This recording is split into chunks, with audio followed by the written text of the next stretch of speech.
So ಇಷ್ಟಿದೆ. ಮಿಕ್ಕಿದ ಕೆಲವು ವಿಚಾರಗಳಿದೆ.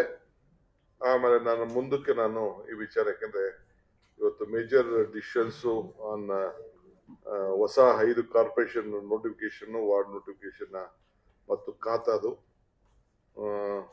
ಈ ಖಾತಾ ಡ್ರೈವ್ ಮತ್ತು ಬಿ ಖಾತಾ, ಇದು ಬಹಳ ಪ್ರಮುಖವಾದ ವಿಚಾರ ತಿಳಿಸಿದ್ದೇನೆ. ಇದಲ್ಲದೆ ಒಂದು ಕೆಲವು ವೆಲ್ಫೇರ್ ಸ್ಕೀಮ್ಸ್ ಇದೆ. ಒಂದು 10 ರಿಂದ 15 ಸಾವಿರ ಜನಕ್ಕೆ ಕೆಲವು ಕಾರ್ಯಕ್ರಮನ ಹಂಚುವಂಥದ್ದು, ತಳ್ಳೋ ಗಾಡಿಗಳು ಕೊಡುವಂಥದ್ದು. 3,27,000 ಜನ ರಿಜಿಸ್ಟರ್ ಮಾಡ್ಕೊಂಡಿದ್ದಾರೆ. 3,000 ಜನ ಮಾತ್ರ, 3,700 ಜನ ಮಾತ್ರ ತಳ್ಳೋ ಅಂಗಡಿ ಗಾಡಿಗಳಿಗೆ ರಿಜಿಸ್ಟರ್ ಮಾಡ್ಕೊಂಡಿದ್ದಾರೆ. ಅಂತವ್ರಿಗೆಲ್ಲ ಒಂದು ದಿನಾಂಕವನ್ನ ನಿಗದಿ ಮಾಡಿ ಅವ್ರಿಗೆ ಗಾಡಿಗಳನ್ನ ಕೊಡಬೇಕು ಅಂತೇಳಿ ನಾವು ತೀರ್ಮಾನವನ್ನ ಮಾಡಿದ್ದೇವೆ. ಅದ್ರ ಬಗ್ಗೆ ಕೂಡ ಇನ್ನು ಹೆಚ್ಚಿಗೆ ಪ್ರಚಾರ ಮಾಡ್ತೇವೆ. ಯಾರು ರೋಡಲ್ಲಿ ಟ್ರಾಫಿಕ್ಗೆ ತೊಂದರೆ ಆಗ್ತದೆ, ಜನ ವಾಕರ್ಸ್ಗೆ ತೊಂದರೆ ಆಗ್ತದೆ, ಅದನ್ನೆಲ್ಲ ಕ್ಲೀನ್ ಮಾಡಬೇಕು ಅಂತೇಳಿ. ಈ ಮಧ್ಯದಲ್ಲಿ ಕೆಲವರಿಗೆ ಕೆಲವು ತಳ್ಳೋ ಗಾಡಿ ತಗೊಂಡು ಹೋಗಿ ವಾಪಸ್ ಅವ್ರ ಮನೆಯಲ್ಲಿ ಮುಂದೆ ನಿಲ್ಸ್ಕೊಳ್ಳೋದು ಏನೋ ಮಾಡ್ಕೊಳ್ಳಿ, ಇಲ್ಲಿ ಸಾರ್ವಜನಿಕರಿಗೆ ತೊಂದರೆ ಆಗೋದನ್ನ ನಿಲ್ಲಿಸಬೇಕು ಅನ್ನೋ ದೃಷ್ಟಿಯಿಂದ ಕೆಲವು ವೆಲ್ಫೇರ್ ಸ್ಕೀಮ್ಸ್ ನಾವು ತಂದಿದ್ದೇವೆ. ಬೇರೆ ವಿಚಾರ ಇನ್ನೊಂದಿನ ಮಾತಾಡ್ತೀವಿ. ಸರ್, ರಾಹುಲ್ ಗಾಂಧಿ ರಾಜ್ಯಕ್ಕೆ ಬರ್ತಾ ಇದ್ದಾರೆ.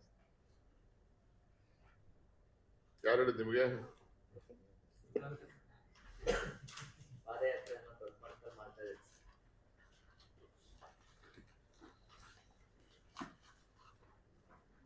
ನೋಡ, ಚರ್ಚೆ ಇದೆ.